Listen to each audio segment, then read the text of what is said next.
4 വരെ മദ്രസയിൽ പോയി, 5 വരെ മദ്രസയിൽ പോയി, പിന്നെ 5 കൊല്ലം കഴിഞ്ഞിട്ട് SSLC വരാണ്ടല്ലോ എന്നും പറഞ്ഞിട്ട് മദ്രസ ഒക്കെ നിർത്തി.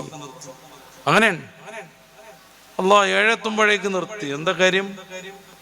ഇനി SSLC വരല്ലേ എന്ന് നമ്മൾ ഇവർ പറയണ കേട്ടാ തോന്നും പിന്നെ മുതൽ ഫുള്ളാ കുട്ടി പഠനം തന്നെയാണ് പഠനം എന്ന്.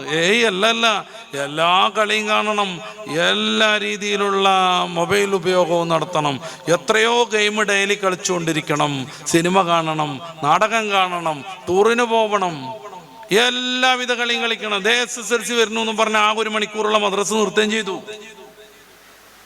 അങ്ങനെയുള്ള ചില തോന്നിയാസങ്ങളൊക്കെ നടക്കുന്നുണ്ട് കേരളത്തിൽ. SSLCയിൽ 10A+ഉം അതോടൊപ്പം മദ്രസിന്റെ 10ാം ക്ലാസ് പരീക്ഷയിൽ ടോപ്പ്+ നേടി എത്ര കുട്ടിയുണ്ട് കേരളത്തിൽ? നമ്മുടെ തലച്ചോറിനെ പറ്റി എന്താ നമ്മൾ മനസ്സിലാക്കിയേ? 2 കോടി ബൃഹത്തായ ഗ്രന്ഥങ്ങളുടെ മൊത്തം ഇൽമ് ഈ തലന്റെ ഉള്ളിലുള്ള ചോറ് കയറി നിൽക്കുന്നതാണ്.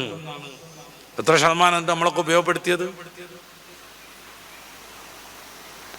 SSLC ഉണ്ട് എന്ന് കരുതിയിട്ട് ഉസ്താദുമാർ ഇത്തിരിയൊക്കെ തന്നെ പഠിപ്പിക്കുള്ളൂ. എന്നാലും ആ 1/4 മണിക്കൂർ അവിടെ നിന്നാൽ നമ്മുടെ കുട്ടി ലിബറലിസ്റ്റ് ആവാതെ രക്ഷപ്പെടും. നമ്മുടെ കുട്ടി പെണ്ണായി ജനിച്ച് പെണ്ണായി വളർന്ന് പെണ്ണായി ജീവിക്കും. നമ്മുടെ കുട്ടിക്ക് എങ്ങനെയാണ് മനുഷ്യനോട് ഇടപെടേണ്ടത് എന്ന് പഠിക്കും. ഒരിക്കലും അവൻ മദ്യപാനിയാകില്ല. ഒരിക്കലും അവൻ ഉമ്മയെ അറുക്കാൻ വേണ്ടി അടുത്ത വീട്ടിൽ നിന്ന് വലിയ കത്തി കടം വാങ്ങിച്ചു കൊണ്ടുവരൂല. അത് വേറൊരു കഥ പറയാണ് ഞാൻ. അപ്പൊ എത്ര